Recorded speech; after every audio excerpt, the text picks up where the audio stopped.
Så det her er vores anden session, og vi har tænkt os at skrive et nummer, som vi kan spille, når vi er færdige med vores session i dag. Og vi havde snakket om temaer, vi kunne lave, og så havde vi kort taget hul på noget melodistrukturering. Så jeg har introduceret den her generative kompositionsmetode før til Maria, så hun ved godt nogenlunde, hvad det går ud på.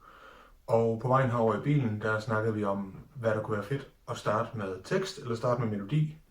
Og der snakkede du om, at det kunne måske være fedt at starte med tekst, da det var nemmest måske at komme i gang med. Fordi det der med at skrive en melodi ud i ingenting, det er ikke noget, du har prøvet før. Det er første gang, vi skriver musik sammen, og det er første gang, vi skal skrive en sang. Og jeg har ikke nogen musikalsk baggrund. Så det vi gør nu, det er, at vi starter med et flowride på 5 minutter, hvor vi skriver, flowride fungerer på den måde, at når jeg sætter tiden i gang, så må din kuglepen nærmest ikke forlade papiret. Hvis du ikke ved, hvad du skal skrive, så skriver du, jeg ved ikke, hvad jeg skal skrive. Altså det er ligesom brainstorm. Det er meget ligesom brainstorm, men en brainstorm er meget i stikordsform. Her skal du på en eller anden måde prøve på at sætte ordene sammen. Hvis det er noget tema, du skriver, så prøv på at digte noget op hele tiden. Du skal hele tiden improvisere. Det vigtigste er, at din hjerne den faktisk bliver ved med at prøve på at finde på ting. Jeg kan vise dig et eksempel, hvis det er. Ja. Så jeg har en bog her. Der har jeg nogle forskellige måder, jeg laver her. En kæmpe bog. Her har jeg for eksempel Jonas' og min co-write her. Og der har jeg startet med at lave det første flowride her. Så har jeg skrevet dybt i skoven, dybt godnat, dagene går skvat for skvat, en skat at betale, en skat at finde. Det er bare totalt volapyk. Der er ikke rigtig noget, der hænger sammen. Det vigtigste er bare, at du skriver. Men er det med udgangspunkt i den snak, vi havde sidste gang, vi havde en session? Det må gerne være noget nyt. Okay, så det er egentlig bare at skrive, hvad man lige har på hjertet, men måske, hvis jeg kan tænke på, at det godt må være en sang. Så 5 minutter? Ja. Klar? 3, 2, 1, 0. Flowwriting fungerede som en opvarmning for vores sangskrivningsarbejde. Okay, det vi gør nu, det er at tage en breather. Hvordan synes du, det var? Jeg prøvede at tage udgangspunkt i det, vi snakkede om sidste gang. Det ligger langt væk, fordi det er et stykke tid siden. Og hvordan jeg har det i dag er anderledes, tror jeg, hvordan jeg havde det sidst. Ja. Men også, du ved sådan nok lidt privat, tror jeg, for mig. Det er også ret privat, kan man sige. Ja. Det føles også lidt som om, at vi på en eller anden måde sidder og lufter vores privat liv lige nu på kamera. Ja. Men vi gør det for øvelsens skyld, hvis det er okay. Så fint. Det er så fint. Ja. Men med de her flowrides, altså jeg har det personligt sådan, at når jeg når ned cirka 2/3 i den, så føles det som om, at min hjerne begynder at blive varm. Så jeg kan sådan formulere mig. Ja. Så det er næsten altid de første 10 linjer, er altid sådan lidt noget volapyk. Jeg ved ikke, om jeg kan lidt rundt i det samme. Det gør ikke noget, fordi nogle gange kan man få sagt noget på den samme måde flere gange. Men måske på en bedre måde. Altså jeg frygtede, det var svært, men jeg tror det der med, at jeg allerede, da vi gik i gang og du sagde, nu går vi i gang, så havde jeg allerede i mit hoved, hvad det første jeg ville skrive var. Ja. Og så var det ligesom om, at pinden bare tog det. Ja. Så det var først, da jeg kiggede op og så, at tiden var ved at gå nu her til sidst, at jeg tænkte, nu gider jeg ikke gå i gang med at skrive noget nyt. Så der lå jeg slukket egentlig på hjernen, hvis man kan sige det sådan. Men det vi gør nu, det er, at jeg prøver lige at få gang i alarmen, så den faktisk biber, når det er. Og så tager vi 3 minutter, hvor vi bare læser vores eget igennem. Ja. Og sætter man ring rundt om de steder, hvor hvis der er noget, hvor man sådan, den her linje kan jeg godt lide. Der er et eller andet over den, der kan være noget over rytmen, der kan være noget over budskabet, der kan være noget over sprogbruget. Jeg synes, det er svært, fordi at, du ved, jeg er jo sådan, hvad har du skrevet aktivt, hvordan det kommer vi til. Det kommer vi til. Ja. Er du klar? Ja. 3 minutter. Må jeg sige noget? Jeg synes, det er svært. Jeg kan ikke rigtig gøre det, synes jeg ikke. Okay, så prøver vi bare at bytte. Ja. Så tager vi 3 minutter. Jeg synes, det er svært. Prøv at bytte. Okay, vi får 3 nye minutter. Okay? Se om jeg kan finde ud af det dit, så. Jeg synes, det er svært. Prøv. Ja. Der er ikke noget, der er rigtigt. Jeg tror bare lige, at starte med at læse det. Ja. Faciliteringen skal ikke stå i vejen for min medskabers ønske. Det kan være svært at lave om på sine metoder, men omstillingsparathed er i mine øjne altafgørende for det kreative flow. Så tænker jeg, at vi prøver på at læse hinandens op og sige, hvad der er godt. Ja. Det er cool. Ja, lad os prøve det. I det her tidsforløb sporede vi os ind på starten af vores vers. Vi snakkede om, hvilke linjer fra vores tidligere flowride kunne indgå i et vers. Jeg fik undervejs en idé, som jeg ikke ville have skulle stå i vejen for vores samtale. Det var en variation på første linje fra Marias Flowride, som jeg kom i idékassen. Samtalen forløb sig naturligt, og vi kom stille og roligt ind på at generere noget melodi med generativ komposition. Vi har lavet den lidt før, men nu beskriver jeg den bare lige for kameraets skyld. Du skal bestemme dig for lige eller ulige, og så slår du en terning. Jeg skriver ned, hvad for et slag det var, og så noterer du, hvad for en tone det var, så kan du danse tangenten lander på. Noterer jeg, hvad for en tone det var? Du siger bare, hvad det er for en tone. Ja. Jeg skal nok hjælpe. Det er så en Q. Men du skal bare give dig trykke den tangent, eller så kan jeg sige, hvad det er for en. Vi brugte et børneklaver, men terningen blev ved med at falde af tangenterne, så vi rykkede det ned på et større klaviatur.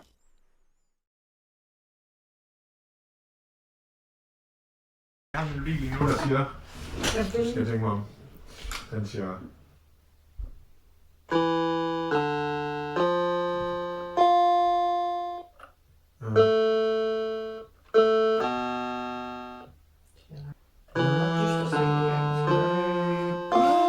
hvad siger du? Det virker meget dyster.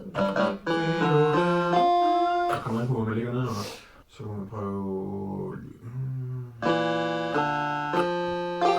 Bes, det lyder faktisk meget godt. Det er en linje. Hvad synes du om den lige nu? Det lyder lidt som børnehavesang, at sige drømmen om villa. Okay, og det er nu, det begynder at blive en lille smule sådan... Nej, det er ikke fordi det bliver svært, men det kan godt føles som om, at alting lyder skidt nu. Okay. Det er det der lidt, det er lidt en farlig periode, den her. Men vi skal prikke hul på en lyd, og det er den bedste måde at gøre det på, det her. Jeg synes, det lyder lidt sjovt. Så siger vi Er det bedre? Det ved jeg ikke, hvad synes du? Det synes jeg er meget godt. Kunne det være?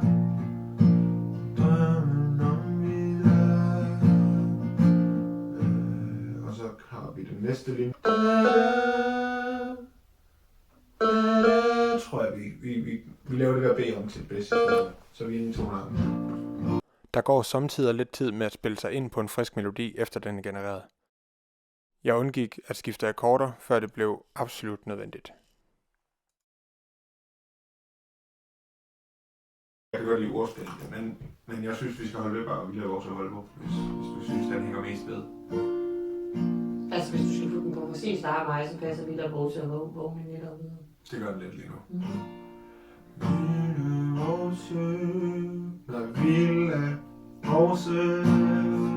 Det var usikker. Kunne det være sådan noget? Villa Rose.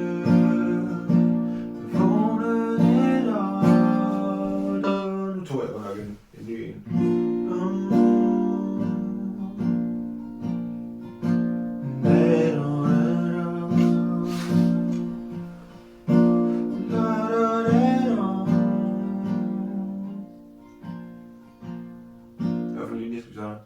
Det virker så useriøst for mig at synge Villa Rose. Okay, lad os gemme den her. Skal jeg bare lige skrive herovre Villa Rose og vågne netop? Ja, Villa Rose og vågne netop. Det må du gerne. I mellemtiden så må du gerne begynde at lave nogle nye toner. Skal jeg flere? Flere. Vi prøver. Nå, jeg tror, du skulle bruge dem der igen. Vi skal have noget mere også. Jeg synes, vi er meget dybe. Det er noget af det, du fandt frem til. Men det er også fint, så vi så rykker dem op, fordi jeg synes, det lyder bedre, at vi ikke sagde. Ja, det bliver men er det så ikke ligegyldigt, hvad jeg rammer hen, så kan du vel bare putte den op til der, hvor du spiller. Der, hvor det passer. Ja. Jeg trækker lige lue. For at fastholde vores kreativitet, bad jeg Maria generere nye toner. Jeg vil nu prøve at imødekomme Marias ønske om at lave melodien lidt lysere. Vi begyndte derfor at bøje reglerne mere og mere for den generative kompositionsmetode, for at imødekomme udtrykket i det, vi allerede havde skrevet. Så siger den... så er det...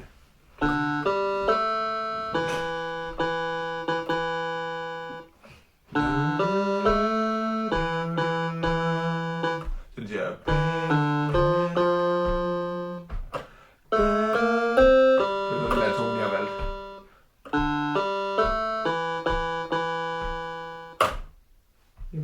Ja.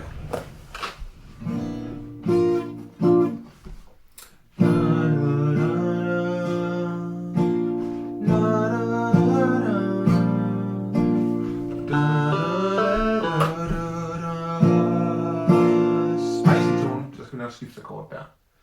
Men det kan vi tage senere. Akkorderne er ikke så vigtige endnu. Det er jo mere for at have noget grundtone på det. Så kan man gå 2 veje. Man kan vælge at sige, vil man rime, eller vil man ikke rime. Jeg tænker, det er sværest at skrive en sang på noget, der rimer, men jeg har nok mere meget ved at forholde mig til at skrive på noget, der rimer. Så jeg ved ikke helt, men man kan vel også have det til at rime. Nu siger jeg nogen steder, altså, så det er egentlig vers, men det behøver ikke en hel vej. Nej. Så hvad tænker du? Jeg tænker faktisk lige nu, at nu har vi lavet noget melodi, og jeg kom på en rytme nu her. Men jeg tror faktisk, at den rytme, jeg har lavet, bliver vi nok nødt til at skrotte, fordi vi skal have teksten til at bestemme rytmen i stedet for. Hvis jeg skulle sige Villa Vose og Vågne Nætter. Her snakker vi om, hvordan teksten kan have stærk rytmisk indflydelse på melodien. Derfor havde vi nu tempo, rytmik, melodi og tonart dækket i den her co-writing session. Villa Vose og Vågne Nætter. Mangel på søvn gør os meget tættere. Villa Vose, Villa Vose og Vågne Nætter. Sangen foldede sig nu langsomt ud, og for at vi kunne høre, hvilken retning den havde, spillede jeg resultatet af vores flowwriting og generativ komposition.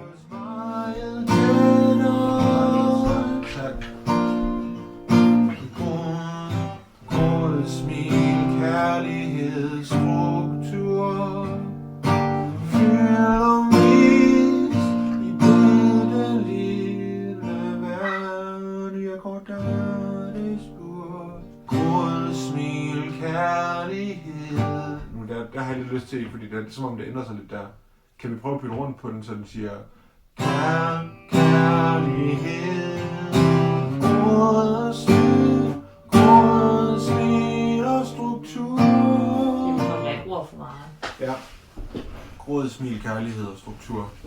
Vi skal beholde struktur. Så hvis vi gråd, smil og struktur, bliver det så ikke for negativt ladet? Jeg vil sige også. Kærlighed, gråd, struktur. De der E'er der, dem kan vi lige smide ind imellem, så den siger... Hvad siger du? Du må gerne være med. Ja, jeg tænker. Jeg tænker bare, at man skal ændre, så det ikke, du ved, ligesom du går tilbage til det samme, og man skal gøre det lidt anderledes. Så skal der ske noget nyt der, ikke? Derfra, ikke? Hvis du nu starter på den tone, du lige sluttede på. Og gråd, smil og kærlighed. Okay. Hvis jeg siger gråd uden smil, så synes jeg, det bliver for negativt. Jeg kan også bare prøve at crank dem sammen. Det kan vi også prøve. Gråd, smil, kærlighed og struktur fylder mest i dette lille hverdagsbur. Altså, du skal lægge til lille, det kan være, det passer bedst uden lille. I dette lille hverdagsbur. Det kommer hjem til. Okay, så den siger... Det lyder som, jeg kritiserer det, du siger, og det, på den ene side, så synes jeg, det der lyder godt, men du kan også, ikke fordi du skal gøre det, fylder mest i dette hverdagsbur, og så faktisk tage lidt den samme måde, som du synger der. Jeg vil prøve at gøre det. Smil, kærlighed og struktur fylder mest i dette hverdagsbur. Jeg ved ikke, hvad der er bedst. Det kan vi altid bestemme os for. Vi har det her Men nu. lille er stadigvæk Jeg spiller lige det hele her. Villa Vose, Vågne Nætter, manglen på søvn, den gør os tættere. Kom her. Gråd, smil, kærlighed og struktur fylder mest i dette hverdagsbur. Men hvis vi skriver flere vers, nu skal det så også være de der... En. Ja, hvor man skal fortsætte med de der... Det fungerer jo ret godt, og det er jo noget, man forstår. Altså, og det når man laver en opremsning, så kan du også skabe nogle associationer. Altså folk får nogle billeder ind i hovedet ret hurtigt, uden at man behøver at hvis vi nu skriver, at struktur, den har vi brugt. Ja. Og så har vi brugt var det ikke også der, Villa Vores og Vågne Nætter har vi på? Ja. Og jeg har så også skrevet Drøm om Villa Vores, den har vi jo på. Ja. Men vi kan reelt set hoppe væk fra papiret nu. Jeg synes bare, det vi kan godt gå tilbage. Der er mange gode idéer. Vi skal ikke sådan bruge det som, at det skal holde os fast. Jeg har nogle gange skrevet tekster til allerede kendte sange til fester. Altså, jeg har haft nogle udfordringer, at skulle gøre det. Det er lidt det der med at lade være med at køre i det samme. Ja. Giver det mening, så det bliver røvsygt. Ja. Altså det der med den udvikling i sangens indhold. Ja. Fordi det ville jo være røvsideligt, hvis vi nu igen begynder at synge om søvnløse nætter. Altså giver det mening. Men det her kunne jo også godt være et omkvæd. Ja, og det kunne det også sagtens, men det der med, at man i hvert fald ikke ender med, at næste vers omkvæd, hvad det nu er, handler om det samme som den første. Nej, det er rigtigt. Man kan lige så godt sige noget mere. Man skal sige noget mere. Jeg synes, det her det opsummerer ret godt, hvad kan man sige, mentaliteten af det, som vi har lige nu. Lad os prøve at lave et A- og et B-stykke. Man giver dem jo bare bogstavsrækkefølge i forhold til, hvordan de kommer. Et ja, det kan jo være, at det her det bliver et omkvæd, fordi vi finder ud af, at der er noget andet, ja. Og hvis vi tænker det vers, så prøver at lave et omkvæd, fordi ved at vi så laver et omkvæd, så finder vi egentlig ud af, om det omkvæd, vi laver mere et vers. Ja, hvad er stærkt? Og hvad er så, fordi der er jo ikke nogen grund til at begynde at lave et vers mere af alle det her, hvis vi finder ud af det her reelt set omkvædet. Nej, det er rigtigt, ja. Okay, så et vers. Altså jeg kan personligt rigtig godt lide med det der. Den her, styrter du, så griber jeg. Falder jeg, så skraber du. Falder jeg, så skraber du op. Altså, jeg kan godt lide den der med. Styrter du, så griber jeg. Der har vi allerede et vers der, faktisk. Men kan du ikke lige synge i hvert fald i den sidste linje her? Måske tage de to sidste dele. Kærlighedsstruktur fylder mest dette lille hverdagstur. Den ender jo sådan en lille smule, nu siger jeg nede, kan det mening. Men jeg synes, hvis der skal komme, hvis det der er et vers, så synes jeg, omkvædet skal starte oppe. Ja. Af min holdning, i hvert fald. For at den ikke bliver søvnig. Men jeg tror, man vil høre det der som et. Det er allerede højere end. Ja, men så synes jeg, at omkvædet skal starte oppe, så det kan gå ned igen. Okay, så du tænker et omkvæd, hvor vi er oppe. Altså jeg kan prøve at spille nogle akkorder, og så kan jeg prøve at synge noget henover, og så kan du sige, hvad du synes er fedt. Skal jeg prøve at synge den der linje? Ja, prøv det. Men du kan også starte med det der. Ja, det kunne jeg godt. Styrter du, så griber. Nu bliver der simpelthen. Har du noget til det? Det kan jeg jo lige. Kom hen, det er sødt. Okay. Styrter du, så griber jeg. Falder jeg, skraber du mig. Jeg skal lige have på gang. Så skraber Styrter du, så griber jeg. Falder jeg, så skraber du mig. Vi havde nu været i gang i 1,5 time, og nummeret havde taget form med et A, B og C-stykke. Jeg mistede overblikket, og stemningen blev generelt lidt mere useriøs. Det gjorde ikke noget, vi blev bare enige om at holde for denne gang. Ja, okay, det er. Ja. Jeg tænkte hop, hula hop. Vi kan hula hop. Så tænker du lige nu, at vi siger, at det var det for i dag. Og så tager vi en session mere. Ja, og så håber vi på, at vi så kan kigge på det, vi har, på det, vi har skrevet, og så sådan forholdsvis hurtigt. Skal vi lige spille den en gang? 1, 2, 3. Lille vovse og vågne nætter, mangel på søvn, det gør os tættere. Rød smil, kærlighed og struktur fylder mest i dette lille